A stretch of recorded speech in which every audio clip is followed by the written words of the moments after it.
Good afternoon, y'all. I just wanted to hop on today and give you a little bit more insight into why I do what I do.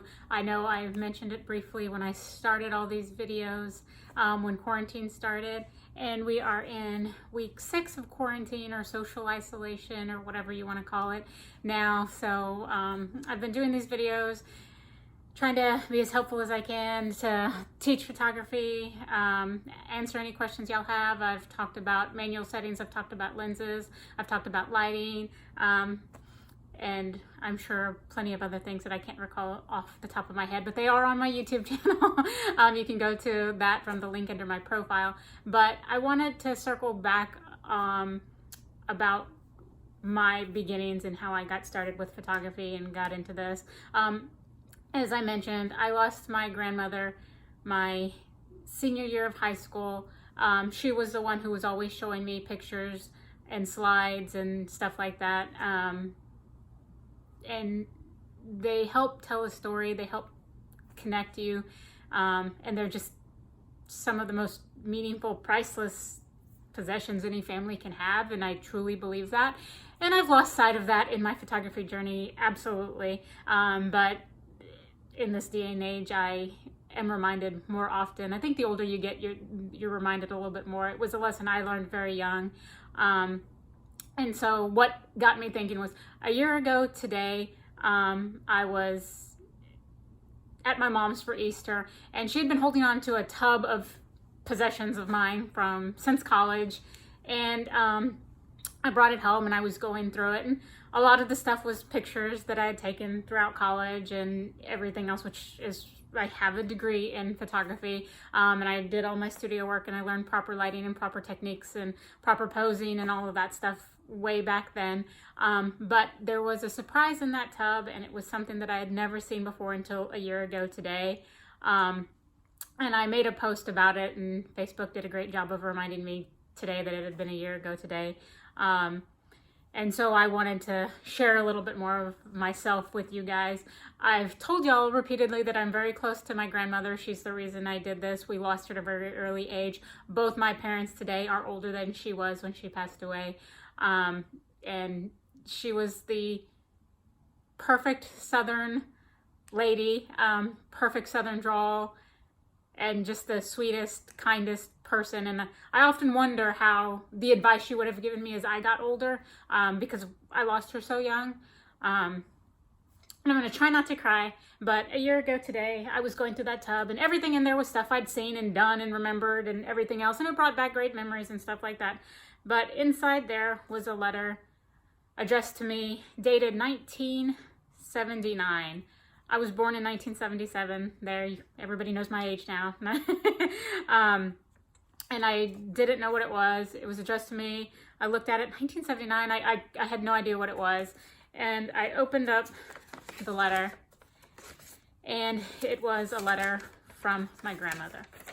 And here it is, with her perfect handwriting and her perfect letter to me. And it was dated December 10th, 1979. So she wrote it on my 2nd birthday. And I'm showing this to you guys, and I won't read it because I will absolutely cry, but if you follow me, you've seen it in my post, and you can probably read it on here. I don't make it up when I say I was very close with my grandmother. My dad was an only child, and I was the oldest daughter, so I was her first granddaughter, but basically her first daughter. I was spoiled, I was loved, and the rest of my siblings are too, but I like to say I'm the favorite. They might disagree, or they'll probably agree, because they don't have a letter like this. And like I said, I won't read the letter because I would totally break down in tears, but this is a reminder. Like, I knew I was loved, but this was the reminder I needed at 41, because I'm 42 now, so found it last year. It was a reminder I needed at 41 that I was absolutely adored growing up. Both my parents, I never felt unloved by my family, by my parents, anything like that.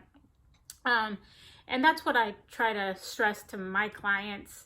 I know family drives you crazy. I know sometimes they're not always the best to be around, but what I try to do with my business, I want you to relax. I want you to enjoy it. I want you to remember your family as being special and, being who you love and just enjoying your time with them.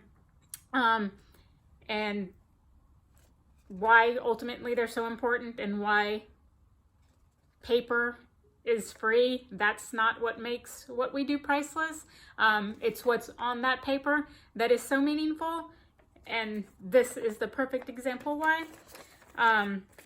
Like I said, when my grandmother passed away, she was holding, in her casket, she had a framed portrait of my family, and that always stayed with me. It was always the most touching thing I could think of because I knew how important we were. And presentation was always big on me. Like in college, like I said, I went through this box and I had all this stuff. So in college, I was always mounting and matting my images. These are all faded and not very well taken care of, but it was always about the presentation. You could turn in just a picture, or you can present an image well. And when you present an image well, it has a bigger impact. These were all college pictures that were not very well taken care of at all. I'm trying to find one that I like that I can show you. Here's a time lapse of the San Marcos River. Here's a storm that blew in over the water. Look, you can even see my score on the back of it. I was given a 47 out of 50. They really liked the color on this one. It was exposed at a 1/12 of a second at f4 with the 35mm lens, apparently. And this was taken in 2000. This was the year I took a color class. Most of my classes were in black and white. A lot of times my pictures were on display. Here's another picture. Let's see, this was taken in Corpus Christi, mounted or on that board. The score's on the back too, but it's all folded up. But anyways, it's always about the presentation. Like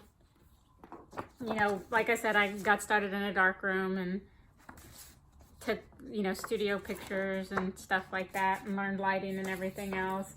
And my oldest nephew, who is now in college at A&M, was also one of my original human models, subjects, whatever you want to call it. And I've got some pictures of him. There's him sleeping after he passed out because I made him model for me and he was apparently exhausted. So now he's exhausted and sleeping in his stroller.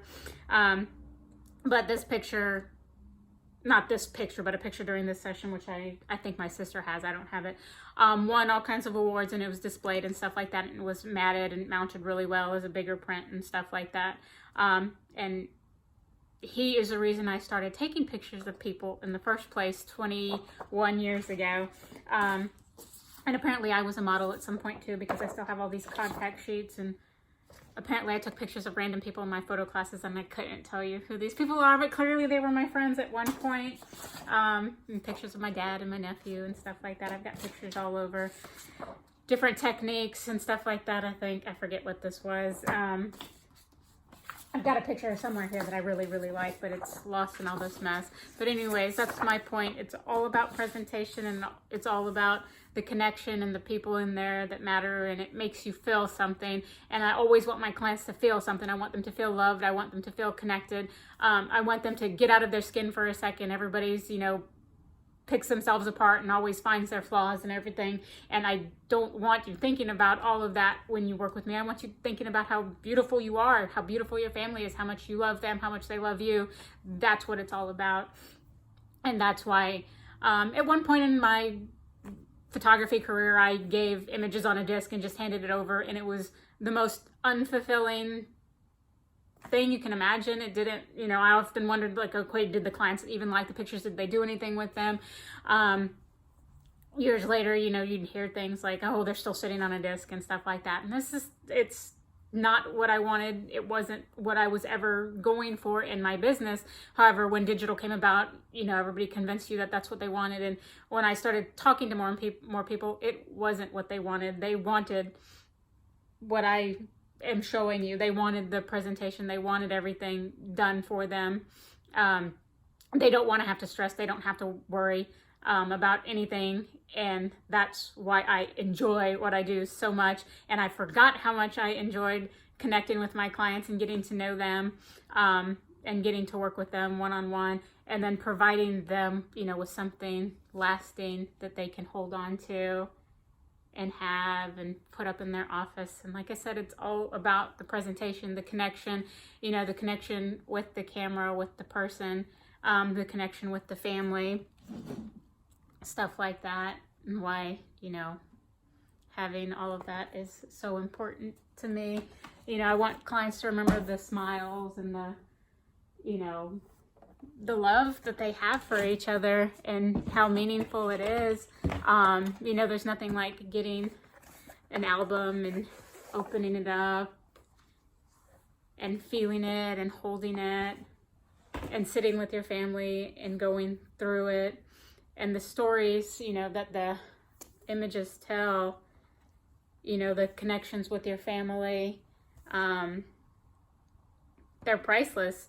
You have fun, you goof off, you do what families do, and having, somebody there to capture that and document it and everything else is just one of the biggest gifts I can think to give back to people, because it was something that was given to me my whole life, and why it matters so much to me, and why I do what I do, and the love behind it. And it's hard for me to put myself out there and say any of this and do any of this, but I had an incredible coaching call this morning, and she pushed me and she made me think, and it's very hard for me to put myself on video or to put myself out there. I'm very private, I'm very closed off, but this, I think, will help give you a little more insight into me and why I love what I do. I miss going out and taking pictures of people. I didn't realize I would miss it as much as I do. It's hard not getting, to connect with my clients. I've emailed them, I've talked to them over the phone, I've connected with them. And I'm looking forward to being able to get out and have them in front of my camera again. It's very hard being a business owner, and I get it. I see so many businesses struggling with what's going on in the world and everything else. But I really do hope that everybody's taking the time to slow down and connect with their families, connect with their loved ones. At the end of the day, that's what we have, and they are the most important people in the world. And you don't realize how precious these memories are until you don't have those people anymore. Like I said, it was a lesson I learned at a very early age in the 90s. It was the first funeral I ever attended, and it really, really touched me, seeing that framed portrait of my family in there, and that's why portraits mean so much to me, and having that connection with your family and everything else. And so, I haven't been trying to push my business. I don't, I've always been, if you want to hire me, you do. If you don't, you don't, and that's fine. But I've never put myself out there and shared with y'all why it means so much to me and why I do what I do and everything else. And there are so many ways you can support, small businesses in this time. You don't even have to, buy anything from them. Liking their stuff, sharing their stuff, interacting with them, giving them a thumbs up, a high five. I know we've gone out to local businesses and bought food and, tried to support, I've done donations to the food bank. I've done so many different things. Heart Gift is one of my favorite nonprofits, and I am a photographer for them, for all the kids and stuff like that. And I do what I can to donate to them. And I know how much the pictures I take for them mean to the moms and to the families and stuff like that, because I'm lucky that they keep in contact with me and let me know and everything else. So I feel like I've talked on long enough, and I will wrap it up pretty quick. And I just wanted to let y'all know a little bit more about me and why I do this and why it means so much and why paper is free. It's what's on the paper that's priceless. And I hope y'all realize that. If you have any questions, of course, you can ask me. I'm here. I'm still learning, teaching, doing everything I can. So I will talk to y'all later. Bye.